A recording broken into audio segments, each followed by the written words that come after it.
Bonjour Vincent Hervouette. Bonjour Dimitri. On parle de Javier Milei en Argentine et son triomphe cette nuit à ces élections de mi-mandat. Ça marche à peu près comme les midterms aux États-Unis. On renouvelle la moitié des sièges à la Chambre des députés, un tiers du Sénat. Et alors, Vincent, les sondages annonçaient une déroute à Milei et c'est exactement le contraire qui s'est produit.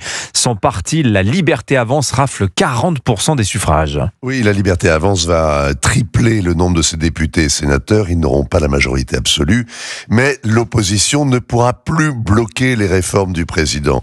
Il a tout de suite annoncé qu'il allait avancer sur la voie réformiste. C'est une victoire d'autant plus éclatante qu'elle est inattendue. Les sondages, les analystes, les médias annonçaient un vote sanction après 2 ans de tronçonneuse. Comme d'habitude, ils se sont trompés. Ils ont quand même une circonstance atténuante. Les élections régionales en septembre dans la région de Buenos Aires avaient été un désaveu pour le président avec le retour de la gauche populiste, les péronistes qui ont relevé la tête. Et ça avait provoqué la panique. Oui, les marchés financiers ont réagi illico, obligeant Milei à chercher de l'aide en urgence pour soutenir sa monnaie. En 24 heures, c'est 2 ans d'efforts qui ont failli partir en fumée. Heureusement, le président argentin a un ami à l'étranger, et pas seulement son chien qui est au paradis et qui lui donne des conseils, il a aussi Donald Trump. Le trésor américain est intervenu sur le marché des changes pour que le peso ne s'effondre pas, et Donald Trump a promis 40 milliards de dollars, mais en ajoutant que ça dépendait du succès de Javier Milei. Et le message a été, en tout cas, bien compris par les électeurs. Oui, sans aucun doute, mais Javier Milei aussi a compris le danger. On peut tout faire avec une tronçonneuse, sauf s'asseoir dessus.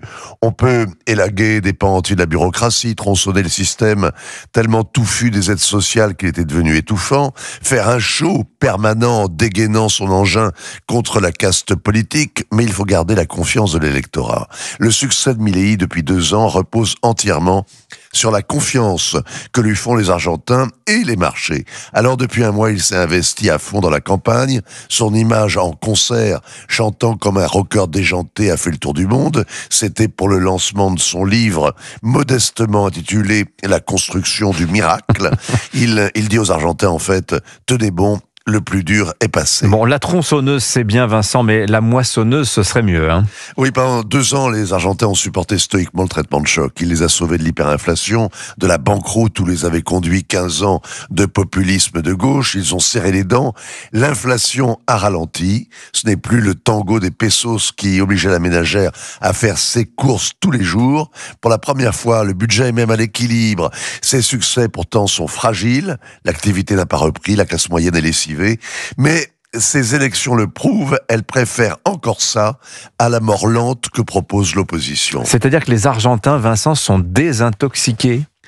En tout cas, ces élections étaient un référendum pour ou contre la réforme, pour ou contre Milei, et même pour ou contre Donald Trump.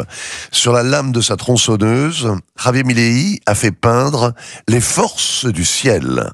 Ce matin, le ciel ne l'a pas abandonné, il a gagné au moins un sursis. Oui, et il a fait cloner son chien. Pour ceux qui ne connaissent pas l'histoire des chiens de Javier Milei, il faut que vous renseignez-vous là-dessus, c'est une histoire extraordinaire. Merci beaucoup, Signature Europe 1, ainsi va le monde, Vincent Hervouette.